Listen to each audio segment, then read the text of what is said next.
Salut à tous, c'est Pangdosh, bienvenue sur cette vidéo qui aujourd'hui va parler de nos filtres, va parler de nos croyances et va parler de cet impact que tout ce monde intérieur, ce monde subjectif peut avoir dans notre perception du monde objectif.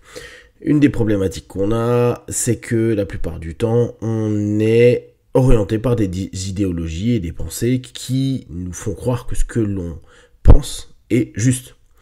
En général, si on adhère à quelque chose, que ce soit une idéologie religieuse, politique, éthique, morale, on va estimer que c'est ce qu'il faudrait que tout le monde fasse, ou de façon générale, on va se dire, c'est comme ça que les choses devraient se passer, devraient penser, etc. Donc il est très facile de l'imposer, il est très facile de s'offusquer quand des personnes ne pensent pas de la même façon, quand des personnes disent l'inverse ou défendent l'inverse. C'est pour ça qu'on a des groupes qui s'opposent complètement et qui peuvent rentrer en conflit, voire en guerre. Je parle pas sur le plan militaire comme on a actuellement, qui est derrière des rapports de domination et économique, mais vraiment dans une notion à se dire j'ai plus raison que toi, donc on vient mine de rien à une forme de domination, et je vais t'apprendre, ou je vais te montrer, en tout cas à quel point tu es dans le faux, et moi j'ai raison. Donc c'est là où on peut facilement rentrer dans différents types de bien-pensance. Bien-pensance étant ce que le groupe dans lequel on est ou avec lequel on interfère pense comme légitimement ok, parce qu'un grand nombre de personnes vont être ok avec cette notion-là. Il est utile de pouvoir rester apte à se dire, ok, ce que pense la personne, ou ce que je pense, bah c'est faux.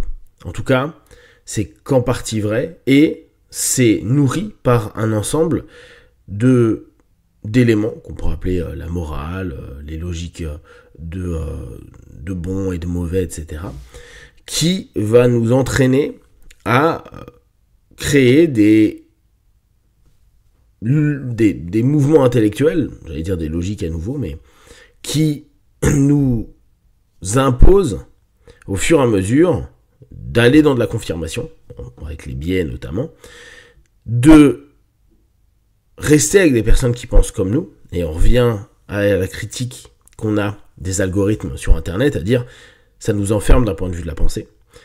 Néanmoins, il n'y a pas eu besoin des algorithmes par le passé pour que les gens adhèrent, que les gens se plient parfois. Pour être beaucoup sur la révolution culturelle en ce moment dans mes lectures, on voit bien que même si une personne n'était pas d'accord, vu que c'était le camp de rééducation, et d'ailleurs, en restant juste sur ce mot rééducation, quand on entend le nombre de fois où beaucoup de personnes parlent de rééducation, d'éducation, mais un peu forcée, il faut faire très attention parce que ça a amené énormément de morts dans l'équivalent de goulag. Donc, on se rend compte que des personnes qui n'ont pas eu le choix que d'adhérer ont été contraints de penser d'une certaine façon. Et souvent, on voit même que les personnes qui, sous cette contrainte, alors là c'était très militaire, mais on aurait pu avoir juste des contraintes sociales. L'ensemble des personnes qui m'entourent ont une croyance, des valeurs et des logiques.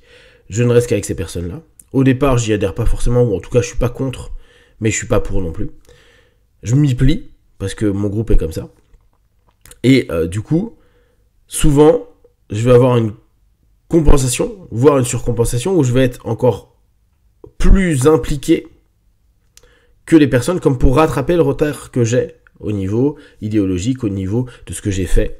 Et on l'a dans énormément de choses, que ce soit bien sûr politique, religieux, culturel. On voit souvent ces personnes qui d'un coup surcompensent et sont plus que le leader, ou en tout cas les personnes déjà à haut niveau dans le cercle dans lequel ils sont. Du coup, le problème qu'on a, c'est de se dire l'ensemble des pensées que j'ai sont fausses. En tout cas, j'ai mes opinions et j'ai le droit de les avoir, mais elles le sont par rapport à un filtre que je me suis posé. Un filtre qui parfois évolue. On le voit bien, que ce soit dans la religion, dans la morale et ou dans la politique, des personnes peuvent un peu transformer avec le temps, avec l'expérience, avec les lectures, la connaissance. Il y a énormément de choses qui font rentrer de nouvelles informations. Et du coup, on va avoir une petite modification de la façon de percevoir et d'appréhender les choses. Mais on se rend compte que on va avoir un monde fermé, entraîné par nos pensées, entraîné par nos lectures, entraîné par nos groupes, donc notre algorithme personnel qui nous enferme, qui peut difficilement nous faire dire qu'on a tort, parce que émotionnellement, on va être hyper attaché et on va voir dans chaque conversation, dans chaque échange, dans chaque mouvement avec d'autres personnes, nos principes, nos valeurs, comme touchés, parce qu'on est hyper centré dessus. Donc on va être énormément dans la réaction, énormément dans le fait aussi de vouloir partager, / imposer notre vision, sachant que, en plus, on est dans une ère où on met en avant le fait de s'exprimer, parce que sinon, on se retrouve potentiellement dans des classes oppressées, et on n'entend pas les oppressés, on entend les oppresseurs, donc vaut mieux devenir quelqu'un qui potentiellement oppresse la pensée des autres en imposant constamment sa pensée. C'est toujours aussi le paradoxe. Toute personne cherche le pouvoir. Même si on fait que dire, oui, mais tout ça, c'est des liens de domination. Oui, mais une pensée, la vôtre, la mienne, à partir du moment où je l'expose et où je l'argumente,